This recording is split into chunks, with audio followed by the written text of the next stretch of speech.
अच्छा, ये सबसे पहला चैप्टर है पीट्स का। इसके अंदर हमने पढ़ना है एस्पर्गर स्कोर। जो ये एस्पर्गर स्कोर है ना, ये असल में हम देते हैं न्यू बॉर्न बेबीज़ को ना। हम लोगों ने जब न्यू बॉर्न बेबी पैदा होते हैं तो उनको हम लोगों ने चेक करना होता है। चेक हम कैसे करते हैं, उसको हमने एक पैटर्न बना लिया, उसको हम कहते हैं एस्पर्गर सिंड्रोम, एस्पर्गर स्कोर। और उसको हमने चेक करना। एस्पर्गर स्कोर जो है ना, एक सिंपली एक टेस्ट है जो न्यू बॉर्न बेबीज़ को हम फ़ौरन बर्थ के बाद करते हैं। ठीक है, ये इसके अंदर ना 5 कंपोनेंट होते हैं कुछ, ठीक है। और इस हिसाब से हम बेबी को ना एक्सेस करते हैं। सबसे पहले हम लोगों ने बेबी का हार्ट रेट देखना होता है, फिर मसल टोन देखनी होती है, ठीक है। और अदर चीज़ें कुछ हमने देखनी होती है मेडिकल की, एक्स्ट्रा केयर की, क्या बच्चे को कोई इमरजेंसी में किसी चीज़ की ज़रूरत तो नहीं है। एस्पर्गर सिंड्रोम वर्जीनिया एस्पर्गर ने डिराइव किया था, एमडी डॉक्टर थी, 1952 में बनाया था। अब ये जो टेस्ट है ना, यूजुअली 2 दफ़ा किया जाता है। पहले हम करते हैं 1 मिनट, जब बेबी पैदा होता है ना फ़ौरन 1 मिनट बाद करते हैं, और फिर दोबारा 5 मिनट बाद दोबारा टेस्ट करते हैं। Sometime there are concerns about the patient babies condition, the test may be given. अगर हमें कोई बच्चे की लग रहा है कि कोई मामला बच्चे के ख़राब है, तो हम दोबारा जो है ना ये बच्चे को टेस्ट दोबारा देते हैं, जब भी हमें लगता है कि हमें इस चीज़ की दोबारा ज़रूरत है। अब स्कोरिंग हम कैसे करते हैं कि हमने इसके अंदर मेन 5 चीज़ें चेक करनी है। और चेक क्या करना है, बेबी की हेल्थ को चेक करना है, ठीक है। अब देखो, इसके अंदर हमने 5 चीज़ें की आपने याद रखना है, 5 चीज़ें चेक करनी है। और जो भी आपने जो इसके अंदर रेटिंग करनी है ना, उसकी 3 स्कोर्स बनती हैं, 0, 1 और 2, ठीक है। जो ये है ये बेस्ट है, और ये मतलब गंदा कंसीडर करते हैं इसको। सबसे पहले आपने इसके अंदर जो पहले पॉइंट है APGAR, इस देखो एस्पर्गर बन गया ना, एपगर स्कोर, ठीक है। ए से है अपेयरेंस के बच्चे की शक्ल कैसी है, बच्चा नीला तो नहीं, पेल तो नहीं, ठीक है, बच्चा ब्लू तो नहीं, ठीक है। उसके बाद आपने देखना है पल्स, PULSE पल्स, ये एब्सेंट है या प्रेजेंट है ये देखना है, ठीक है। और इसको हम कैसे देखते हैं कि एक में हम देखते हैं एब्सेंट, और 1 वाली स्कोर होती है कम होती है 100 बीट से, और जो 2 है वो ज़्यादा है जी, 100 बीट से, मतलब ऊपर है 100 बीट से। उसके बाद है हमारे पास, हमने देखना है ग्रीमेस देखना है। इसके अंदर है नो रिस्पॉन्स स्टिमुलेशन, के अगर हम बच्चे को स्टिमुलेट कर रहे हैं तो कोई रिस्पॉन्स नहीं है, स्टिमुलाई का कोई रिस्पॉन्स नहीं दे रहा बच्चे का। अब जब ग्रीमेस अगर हम 1 में होगी तो वो होगी कि फेशियल मूवमेंट दे रहा है बच्चा, ठीक है। और अगर 2 स्कोर है, बिल्कुल परफेक्ट है, तो वो क्या कर रहा है, कफ करेगा, क्राई करेगा। ये आप लोग को पता है कि जब हम बच्चे को और स्टिमुलस जो है ना, क्राई स्टिमुलस देगा, ठीक है।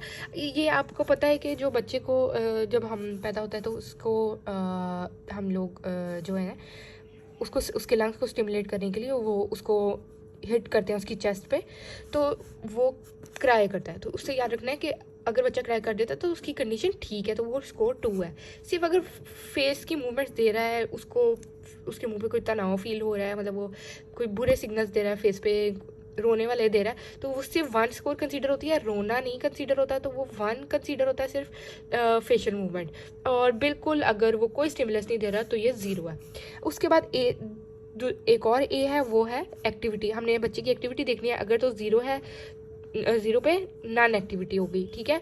और 1 पे सम फ्लेक्शन करेगा। आपको पता है बच्चा अकड़ वगैरह रहा होता है और मतलब मूवमेंट कर रहा होता है, तो वो हमेशा फ्लेक्शन की फॉर्म में होती है, तो वो उसकी स्कोर है 1।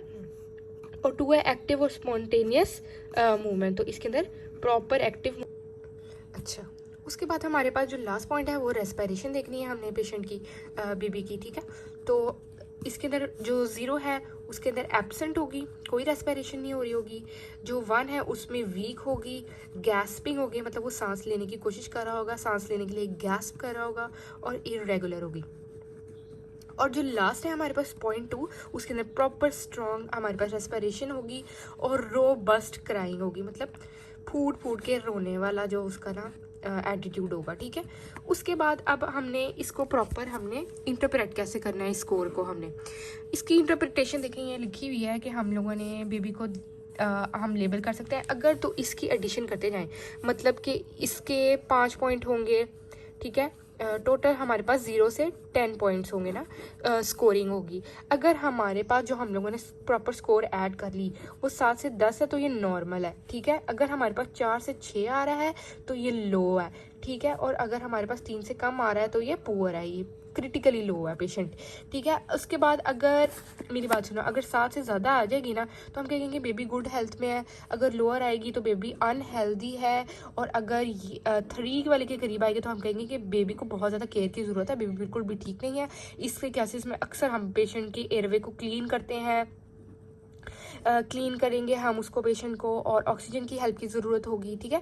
और कुछ बहुत अच्छे हेल्थ वाले बेबीज़ होते हैं जिनके मतलब वो पैदा हुए हैं पहले मिनट में, जब हमने उसको चेक किया तो वो बिल्कुल ठीक अच्छी स्कोर आई है, और फिर क्या होता है कि बाद में उनकी हेल्थ डिटोरिएट कर जाती है, ठीक है, फ्यू मिनट्स बाद। और लो स्कोर 1 मिनट के बाद भला किसकी कम हो जाती है, वो होती है हाई रिस्क प्रेगनेंसी वाले बच्चों की, ठीक है, कि अगर किसी का सी सेक्शन हुआ है और अगर मदर की लेबर में कोई इश्यूज आ गए थे, ठीक है, इन केसेस में होता है। और उसके बाद प्रीमेच्योर बेबी पैदा हो गया। अच्छा, उसके बाद हमने क्या करना है कि 5 मिनट बाद हमने दोबारा ये टेस्ट करना है और देखना है कि क्या बेबी की स्कोर लो थी फर्स्ट टाइम, अगर जब लो थी कि वो इम्प्रूव हुई है कि नहीं, और